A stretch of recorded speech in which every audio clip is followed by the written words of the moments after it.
question we get asked all the time is, okay, you formed your LLC or your C Corp, you've gotten your FEIN, your Federal Employer Identification Number, and you've opened up a US business bank account so you can collect payments in the US dollar or receive a check from an accelerator. A question we get all the time is, do I need legal counsel? Do I need a lawyer? When is the right time for that? When should I go to legal counsel? Versus maybe using templatized docs that you might get from a company like LegalZoom or Doula. Okay. When is the right time? How do you know when I should be using professional counsel versus a template that I found online or provided by a company? If you're growing a company from zero as a sole shareholder, who cares, right?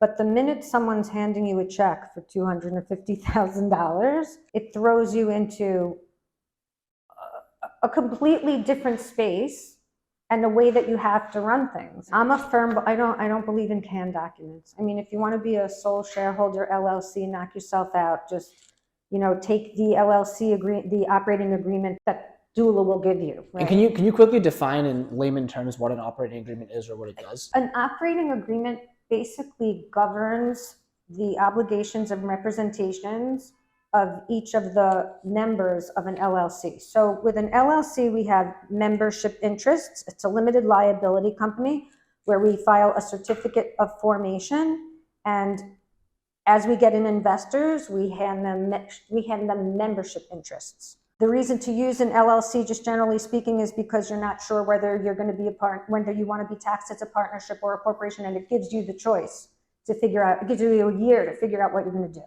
A C Corp and an S Corp, you issue shares of the corporation, which have supposedly a specific valuation. I mean, if it's just an S Corp, we'll incorporate a 200 share corporation, no par value, because we don't know what the value is. And then we'll give each of the investors, like say you and I want to go into a business and we want to open an S Corp, because I don't really see the reason that we would open up an LLC. I mean, we're both citizens of the United States. We can be a closely held S Corp.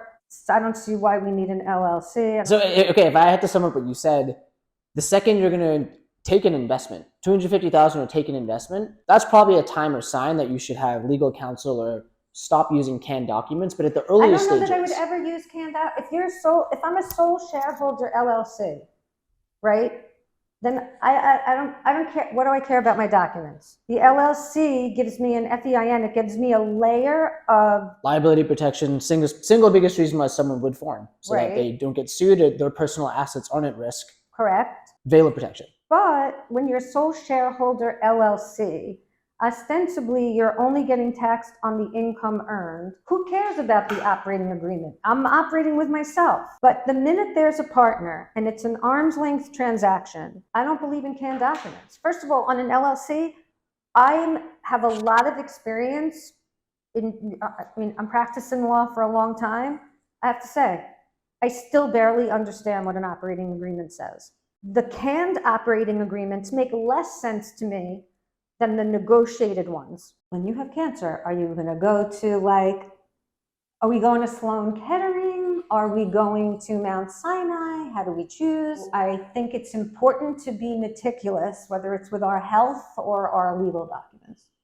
I don't, when it comes to corporate work and tax law, there is a level of sophistication required to guide people in the right direction. I've actually heard, and we've seen this, that sometimes choosing the cheapest lawyer or CPA can be the most expensive mistake. There's no shortcut. There's a price for quality and a price for expertise. And I think it's easiest and ends up being less expensive if you start correctly from the get-go.